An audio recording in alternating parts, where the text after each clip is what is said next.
प्रेरक परम पूज्य मुनि श्री 108 निर्णय सागर जी महाराज की मुनि संघ की साधर्मी बंधुओं, सवाल आपके कार्यक्रम में जो भी व्यक्ति प्रत्यक्ष व संस्कार समूह यूट्यूब चैनल के माध्यम से आनंद ले रहे हैं, उन सभी का मैं हार्दिक हार्दिक स्वागत व अभिनंदन करता हूं। हम इस कार्यक्रम को प्रारंभ करें उसके पूर्व गुरुदेव का मंगल आशीष ग्रहण करते हैं। हे स्वामी, नमोस्तु नमोस्तु नमोस्तु। आज का प्रथम ऑनलाइन प्रश्न है महाराज जी, सिद्ध भक्ति क्यों की जाती है? समाधान कीजिए। नमोस्तु गुरुवर। देखो, ऐसा है, जो व्यक्ति जो चाहता है, जो बनना चाहता है, वह उस प्रकार के व्यक्ति की आराधना करता है। यदि कपड़े की आवश्यकता है तो कपड़े की दुकान वाले को ध्यान करता है। किराना चाहिए तो किराने वाले की वह सेवा करता है। औषधि चाहिए तो औषधि वाले की सेवा करता है। और जिसको सिद्ध बनना है, सिद्ध अवस्था चाहिए, वो सिद्ध भगवान की भक्ति, उनका गुणगान करते हैं। हम लोग संसार में सब दुखी हैं और सुखी होना चाहते हैं, और सुख यदि मिलेगा तो सिद्ध अवस्था में मिलेगा।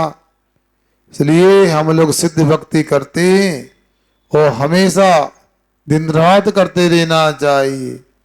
जिसका ध्यान करेंगे बेसी कल हमारी अवस्था भी हो जाएगी, इसलिए सिद्ध भक्ति करते हैं। अगला ऑनलाइन प्रश्न है महाराज जी, जिस तरह मुनि महाराजों की पिछी परिवर्तन होते हैं, क्या उस तरह तीर्थंकर भगवानों के काल में यह व्यवस्था होती थी? समाधान कीजिए। नमोस्तु गुरुवर। देखो, तीर्थंकर भगवान का अपना व्यक्तित्व होता है और दूसरे मुनि महाराजों का अपना व्यक्तित्व होता है। जब तीर्थंकर दीक्षा लेते हैं, उनको केवल ज्ञान को छोड़कर संपूर्ण 63 वृत्तियां उत्पन्न हो जाती है। उनके द्वारा जो भी प्रवृत्ति होती है, उस प्रवृत्ति में किसी भी जीव का वध नहीं होता, जीव का घात नहीं होता, ना उनका निहार होता और ना ही उनको पिछी की आवश्यकता होती। इसलिए जीवों का वध नहीं होता तो पिछी नहीं रखते तीर्थंकर मुनिराज। और जिन्हें मल मूत्र की बाधा नहीं होती, निहार नहीं होता, इसलिए कमंडल नहीं रखते। इसलिए मुनि महाराज जो होते हैं, तीर्थंकर महाराज, उनमें कुछ अलग होते हैं। उनके पास ना पिछी, ना कमंडल, ना शास्त्र होते हैं। किंतु बाकी के जो मुनि महाराज होते हैं, वो मयूर पिछी का भी रखते हैं। अहिंसा का पालन उसके माध्यम से किया जाता है। वह कमंडलों भी रखते हैं। मलमूत्र की बाधा का त्याग करना आवश्यक है और अपने स्वाध्याय के माध्यम से अपनी विशुद्धि बढ़ाते हैं, निर्वाण का ज्ञान प्राप्त करते हैं। इसलिए तीर्थंकर के काल में तीर्थंकर महामुनिराज तो पिछी कमंडल का व्यवहार करते नहीं, मगर दूसरे मुनिराज करते हैं। फिर आपने पूछा कि इसी प्रकार से पिछी का परिवर्तन होता है। ये तो आप लोगों ने बना लिया है। यथार्थ तो यह है, आप श्रावक हैं, आप जहाँ मयूर उपलब्ध हैं, वो कार्तिक मास में पंख छोड़ देते हैं। उन पंखों का संग्रह करो और उसकी अपने हाथ से पिछी का बनाओ और वह पिछी मुनिराज को दो। आप लोगों ने थोड़ा सा अलग कर लिया, उसको प्रभावना के रूप में समझ करके थोड़ा मंच पे उस कार्यक्रम को ले आए। अन्यथा जैसे आपको लगता है मुनिराज को मान लो शास्त्र की आवश्यकता है, तो आप ग्रंथालय से शास्त्र लाकर महाराज को दे देते हैं। कोई नियम नहीं है कि कितने शास्त्र लाना हो, कब लाना है। उसी प्रकार मुनिराज आपके यहाँ आहार करने आते हैं, उस समय आप नई पिछी बना करके मुनिराज के आहार में दे दो। वो नई पिछी लेकर चले जाएंगे और पुरानी पिछी आपके घर में अपने आप पहुंच जाएगी। देने की आवश्यकता नहीं। एक ही उपकरण रखते हैं, दो तो रख नहीं सकते हैं। मगर आप लोग पर्याप्त प्रमादी हो, कुछ करना धरना चाहते नहीं हो, बस हमको पिछिए मिल जाए। मगर वर्तमान में उसका भी एक नया तरीका यह है हमारे आचार्य महाराज की परंपरा में कि जो पुरानी पिछी एक वर्ष में जीर्ण शीर्ण हो जाती है, प्रमार्जन के योग नहीं होती है, उस पिछी का परिवर्तन करते हैं, नूतन पिछी का प्रबंध हो जाता आपके माध्यम से, और उसको लेकर के और पुरानी पिछी दे देते हैं। मगर पिछी एक संयम का उपकरण होने से जो संयम धारण करता है, जो श्रेष्ठ सर्वाधिक संयम का वह धारण करने में भाव व्यक्त करता है, ऐसे व्यक्ति को वह पिछी मयूर पिछी का प्रदान कर दी जाती है। ये परिवर्तन है। उसको चाहो तो कमरे में कर लो, चौके में कर लो, और चाहो तो बड़े मंच पे कर लो, ये आपका कार्यक्रम है। मगर आप लोगों को कुछ करना नहीं होता है, आप तो सब चाहते हैं। इसलिए जितने लोग पिछी लेना चाहते हैं अपनी पिछी से जंगल में पंख लेके आओ, बनाओ, और हमको नहीं पिछी देते तो पुरानी ले लो। ठीक। प्रथम प्रत्यक्ष प्रश्न के लिए मैं आमंत्रित करता हूं श्रीमती मीना जी जैन। इसके बाद तैयार हैं श्री संतोष जी जैन। नमोस्तु महाराज जी। महाराज जी, मेरे दो प्रश्न हैं। पर्याप्त और अपर्याप्त में क्या अंतर है? और जो आज से अष्टांग का महापर्व लगा है, तो जहाँ जो देव लोग 24 घंटे पूजन पाठ करते हैं, उसका थोड़ा समझाइए इसके बारे में। देखो, आपने पूछा पर्याप्त और अपर्याप्त। पर्याप्त और अपर्याप्त कुछ होता नहीं। देखो, ये तो पर्याप्त ने पूर्ण है, जितना आवश्यकता उतना मिलना पर्याप्त हो गया, और जितना आवश्यकता उतना नहीं तो अपर्याप्त हो गया। ये सामान्य शब्द हो गए। मगर मैं समझता हूँ आपने सिद्धांत को लेकर के ये प्रश्न की होगी कि पर्याप्त किसे कहते हैं और अपर्याप्त किसे कहते हैं। ज्ञानावर्ण यदि 8 कर्म होते हैं, उनमें जो 6ठे नंबर का नाम कर्म है, उसके 93 वेदों में पर्याप्तक नाम कर्म और अपर्याप्तक नाम कर्म, या पर्याप्ति नाम कर्म और अपर्याप्ति नाम कर्म से 2 कर्म आते हैं। तो इसका मतलब क्या, जिस नाम कर्म के उदय से औदारिक आदि 3 शरीर और आहार आदि के योग पुद्गल परमाणुओं को ग्रहण करने की शक्ति की प्राप्ति को पर्याप्ति कहते हैं। और जिस नाम कर्म के उदय से औदारिक आदि 3 शरीर और आहार आदि के योग जो सामग्री ग्रहण करने की शक्ति की प्राप्ति का अभाव होता है, उसे अपर्याप्तक नाम कर्म कहते हैं, अथवा लब्ध पर्याप्तक नाम कर्म कहते हैं। एक तीसरा कर्म भी आता है, वो यह है कि पर्याप्त मतलब पर्याप्तियों को प्राप्त तो करेगा, किंतु अभी पर्याप्ति प्रारंभ हुई है, पूर्ण नहीं हुई, वो निर्वृत्त पर्याप्तक कहलाता है। पर्याप्तक नाम कर्म से पहले निर्वृत्त पर्याप्तक अवस्था होती है, फिर पर्याप्तक अवस्था होती है। किंतु जिसकी एक भी पर्याप्ति पूर्ण नहीं होगी, ऐसा जीव के अवलब्ध पर्याप्तक नाम कर्म का उदय होता है। ठीक।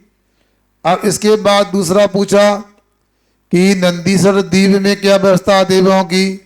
पूजन की पंक्तियां पढ़ते हैं।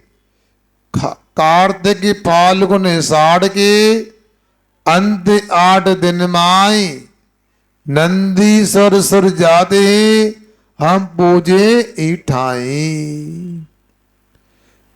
कार्तिक मास के, फाल्गुन मास के और आषाढ़ मास के अंतिम 8 दिनों में नंदीश्वर का उत्सव मनाते हैं, और चारों निकाय के देव लोग वह नंदीश्वर द्वीप में जाकर के 52 जिलाओं की आराधना करते हैं।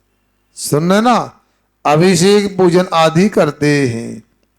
और हम लोग जो हैं क्योंकि मानसोत्तर पर्वत के उस तरफ नहीं जा सकते, ऐसी शक्ति सामर्थ्य नहीं है।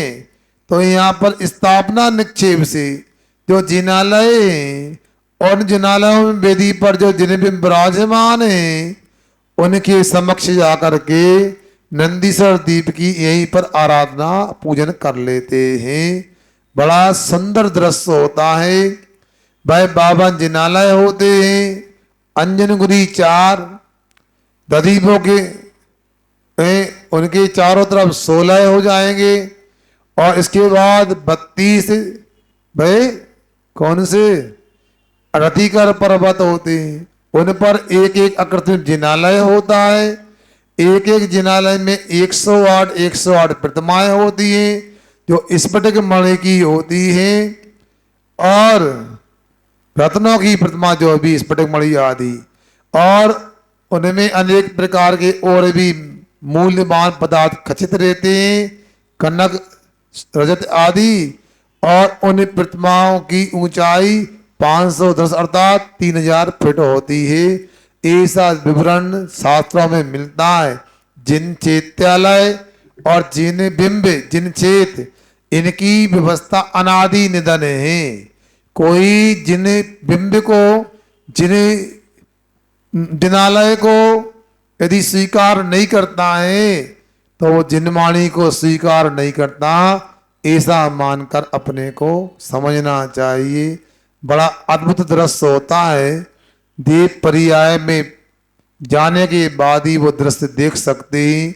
मनुष्यों का मानसोत्तर पर्वत से आगे जाना संभव नहीं है। देखो ऐसा रहता है, 2.5 दीप के बाद वैसे भी ज्योतिष लोग जो होते हैं ना वो गतिमान नहीं होते हैं सर।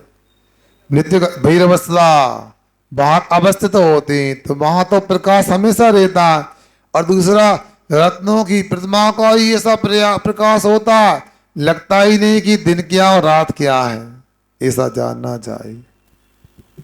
संतोष जी के पूर्व निवेदन है आदरणीय ब्रह्मचारी श्रेयांश भैया जी से कि वे अपने प्रश्न के माध्यम से हमें भी समाधान अमृत का पान कराएं। मुनि को पाकर वे आरती के रचयिता आदरणीय ब्रह्मचारी श्रेयांश भैया जी वे अपना प्रश्न रखेंगे। इसके बाद तैयार हैं श्री संतोष जी जैन इटारसी। परम पूज्य मुनिश्री के श्री चरणों में नमोस्तु। महाराज श्री, मेरा ये प्रश्न है कि मुनिराजों की जो 28 मूलगुण होते हैं उसमें जो 5 महाव्रत होते हैं उसमें भी अपरिग्रह महाव्रत आता है और 7 शेष मूलगुण जो होते हैं उसमें भी अचेलकत्व गुण आता है। तो दोनों में अंतर क्या है और इसको दृष्टांत से कैसे समझें? अच्छा देखो 5 महाव्रतों में अपरिग्रह महाव्रत जो आता है वो एक अलग मूल गुण है। अचेलकत्व मूल गुण वो अलग है। अचेलकत्व का मतलब होता है किसी प्रकार से बाहर का आवरण का भाव भी नहीं होना, तो ये प्रत्यय लगाया है। अचेलक नहीं, अचेलकत्व। नग्नता, नग्न होना अलग और नग्नता का भाव होना अलग, इसलिए नग्नता मूल गुण है, अचेलत्व मूल गुण है। मतलब अंदर से भी नग्न और बाहर से भी नग्न। एक अचेलकत्व मूल गुण होता जहां पर कुछ भी नहीं, किंतु अपरिग्रह महाव्रत में अपने आराधना के जो उपकरण है, पिच्छिका है, कमंडलू है, शास्त्र है, इनका निषेध नहीं है। और दूसरी बात अचेलकत्व जो है वो किसी अपेक्षा से देखने में भी आ जाता है, किंतु अचेलकत्व जो है वो देखने में नहीं आता है। बाहर से वस्त्र नहीं पहनते, एक दिगंबर मुद्रा दिखाई देती है, किंतु अंदर में जो अचेलकत्व का दिगंबरत्व का जो भाव है वो हमारे छद्मस्तों का विषय नहीं बनता है। इसलिए इतना कह सकते हैं अपरिग्रह महाव्रत जो है वह सामान्य हो गया और अचेलकत्व विशेष हो गया। वैसे देखा जाए अपरिग्रह महाव्रत में अच्छी लगत भी अंतर्गत हो जाता है, किंतु भेद विवक्षा से 28 मूल गुणों की चर्चा होती है।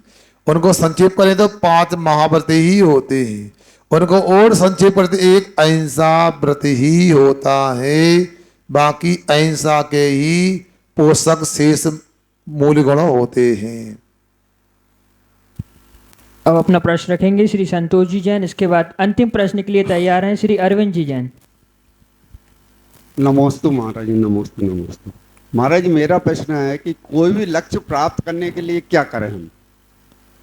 देखो ऐसा है, लक्ष्य प्राप्त करने के लिए पहले अपना लक्ष्य निश्चित होना चाहिए, और जो लक्ष्य बना लिया उस लक्ष्य के लक्षण के अनुरूप हमको उस दिशा में पुरुषार्थ करना चाहिए, और लक्ष्य के लक्षण को समझ करके हम यदि लक्ष्य की ओर बढ़ते हैं, चाहे वो द्रुत गति से हो चाहे धीमी गति से हो, हमें लक्ष्य की प्राप्ति हो जाती है। एक जगह मैंने पढ़ा था, अंबिकापुर पहुंच रहे थे, प्रवेश कर रहे थे, लक्ष्य न ओझल होने दे, लक्ष्य न ओझल होने दे, कदम मिलाकर चल, मंजिल तेरी पग चूमेगी, आज नहीं तो कल, आज नहीं तो कल।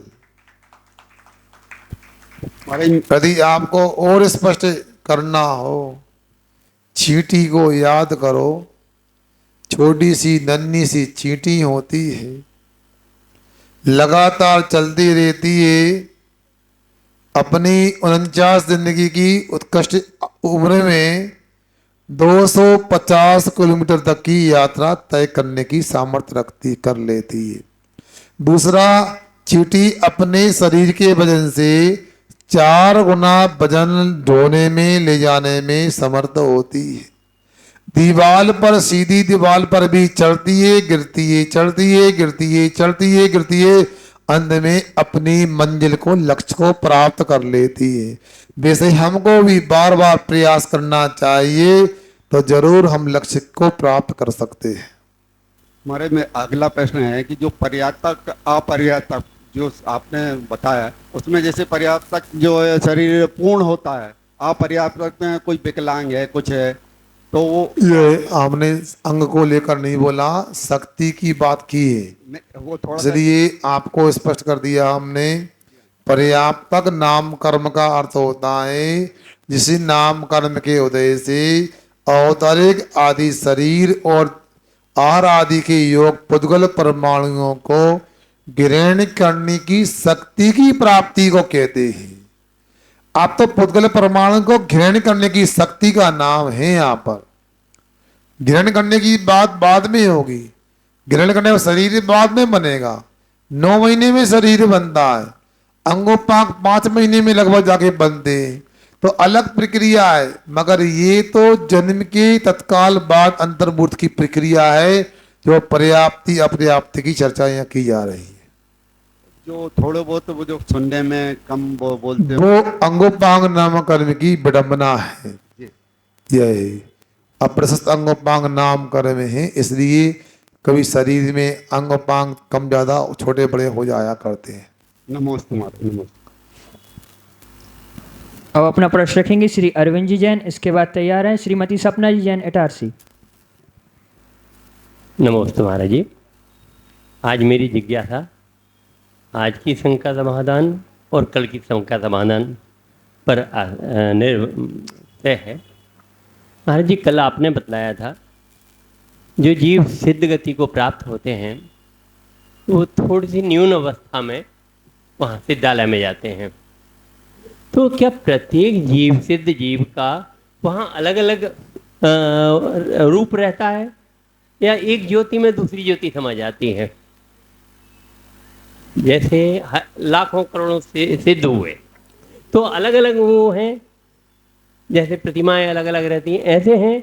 या मैंने ऐसा भी पढ़ा था पाठशाला में कि जैसे ज्योति जल रही है और एक सिद्ध हुए उसी में दूसरे ज्योति में समा जाते हैं, तो मैं इसको समझना चाहता हूँ। दूसरी चीज़ ये, सबसे बड़ी चीज़ आपने बोली जो मैं हूँ वह है भगवान, और जो वह है वह है भगवान। ये सबसे बड़ी चीज़ है। अब मैं चाहता हूँ एक छोटी सी बात।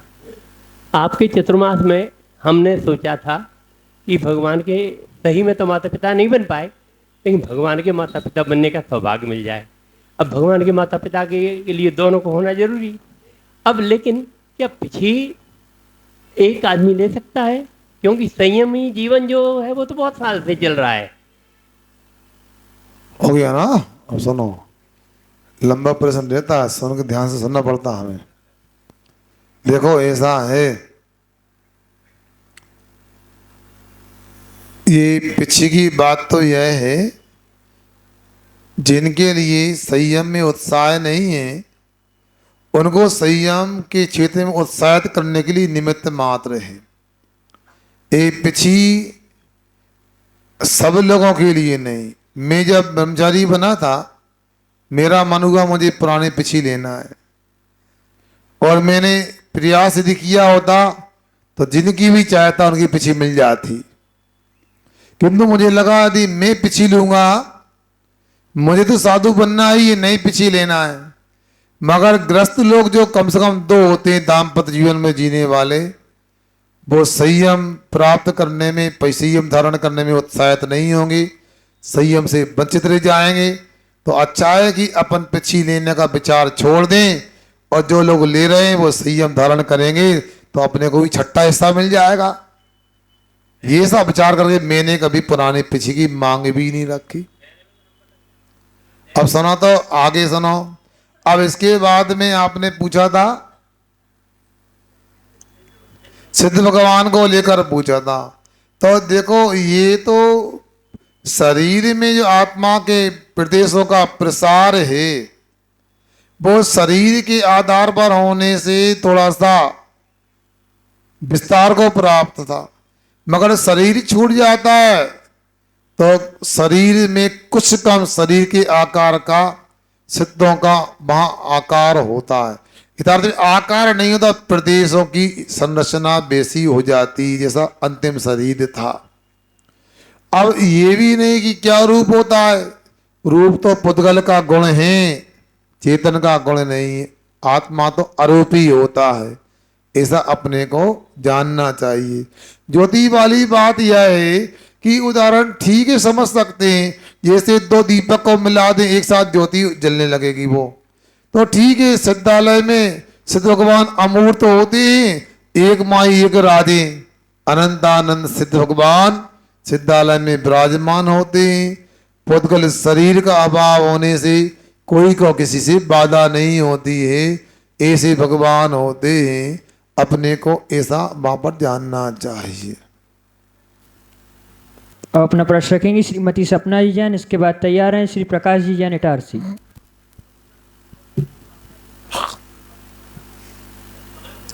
नमोस्ते महाराज जी, नमोस्ते महाराज जी। अंतरात्मा और बहिरात्मा में क्या अंतर होता है? अंतरात्मा और बहिरात्मा में क्या अंतर होता है? सीधा सीधा आपको बता दें, सीधा सीधा आपको बता दें, जो शरीर के अंदर आत्मा मानता वो अंतरात्मा है। जो शरीर को या शरीर के बारे में आत्मा तो बहिरात्मा है, ऐसा मानना चाहिए।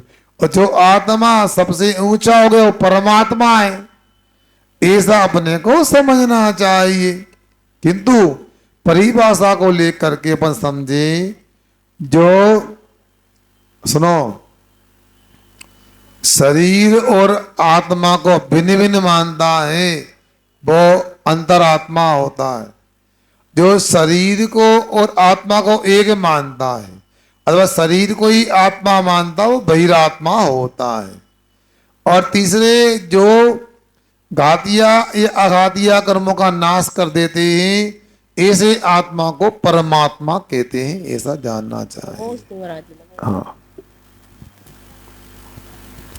अब अपना प्रश्न रखेंगे श्री प्रकाश जी जैन। नमोस्तु गुरुदेव। मेरा प्रश्न गुरुदेव, जैसे कोई व्रतों का पालन करके वो पिच्छी लेता है, वो पिच्छी कहीं बाहर से लेकर आता है और यहाँ कोई मित्रों के यहाँ अगर 15-15 दिन तक रखता है जो आवृत्ति है, तो कहाँ तक उचित है? अब देखो ऐसा है, उसने नियम लिया, उसने पीछे लिए, कहाँ रखता क्या करता है, अब ज़्यादा गहराई में तो कोई मतलब नहीं, उसको कैसे करना है क्या करना है ऐसा कोई शास्त्र की बात भी नहीं है। ये आप लोगों का जैसा इच्छा हो, पिछी महाराज ने तो छोड़ दी और नूतन पिछी धारण कर ली। अब आपका विषय क्या करना क्या नहीं करना, इसलिए ज़्यादा अपने को चिंता करने की आवश्यकता नहीं।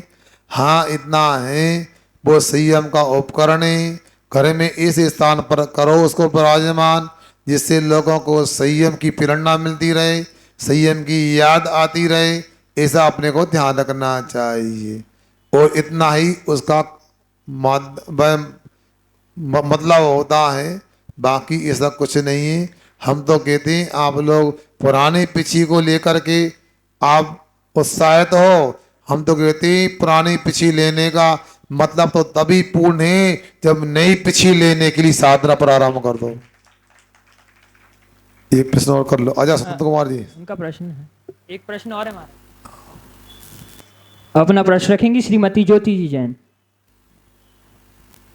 काल लब्धि क्या है महाराज जी? काल लब्धि क्या है? देखो ऐसा है, काल समय का पर्यायवाची शब्द है और लब्धि प्राप्ति को कहते हैं, इसलिए काल की प्राप्ति का नाम काल लब्धि होता है। यहाँ शास्त्रों में काल लब्धि की चर्चा आई। एक तो ये आती है कि जिस जीव का अर्ध पुद्गल परावर्तन समय शेष रहा वो सम्यक दर्शन प्राप्त करने का पात्र होता है। और दूसरा ये भी आता है कि सम्यक दर्शन रूपी परिणाम के माध्यम से जीव अपने अनंत संसार को सीमित करके अर्ध पुद्गल परावर्तन कर लेता है। ये दूसरी काल लब्धि की बात आती है। अब इस प्रकार चर्चा तो है, मगर यथार्थ यह है काल लब्धि को आप लोग ज्यादा तवज्जो देने की आवश्यकता नहीं। काल द्रव्य तो एक उदासीन निमित्त होता है, किंतु अपने को तो अपने आत्म द्रव्य को जीव द्रव्य को मुख्य रख करके पुरुषार्थ करना चाहिए। यदि ऐसा कोई कहे जब अर्ध पुद्गल परावर्तन संसार शेष रह जाएगा तब समदर्शन की प्राप्ति हो जाएगी, ऐसा मानेंगे तो प्रमादी हो जाएंगे, आलसी हो जाएंगे, पुरुषार्थ ही नहीं करेंगे। मगर काल लब्धि का इतना ही मतलब जानना चाहिए, हम पुरुषार्थ करें और संसार का काल सीमित अर्ध पुद्गल परावर्तन हो जाए, वह काल लब्धि है। और दूसरी बात, काल लब्धि तो अनंत अनादि काल से काल है, अनंत काल तक रहेगा, इसका ना आदि है ना अंत है। और ऐसा कोई भी काल नहीं जहाँ पर जीव सिद्धालय को सिद्ध बन करके नहीं जाता है और नरक में नहीं जाता है। ये काल लब्धि की चर्चा करने की अपेक्षा से अपन को पुरुषार्थ की चर्चा करना चाहिए, ये ध्यान रखो। पूरा पढ़ो। काल लब्धि बलते हैं दयाल। आगे पीछे कोई बता कुछ याद है गिनती में आता है। काल लब्धि दयाल, भगवान को यदि दयाल कह रहे हैं तो काल लब्धि यानी समय प्राप्त होने पर काल लब्धि के बल से आप मुझे प्राप्त हुए हैं, अथवा मैंने पुरुषार्थ करके ऐसे काल को प्राप्त किया है जिससे आपकी प्राप्ति हो गई। दोनों प्रकार अर्थ निकल सकता है। ठीक, जिनवाणी के ज्ञान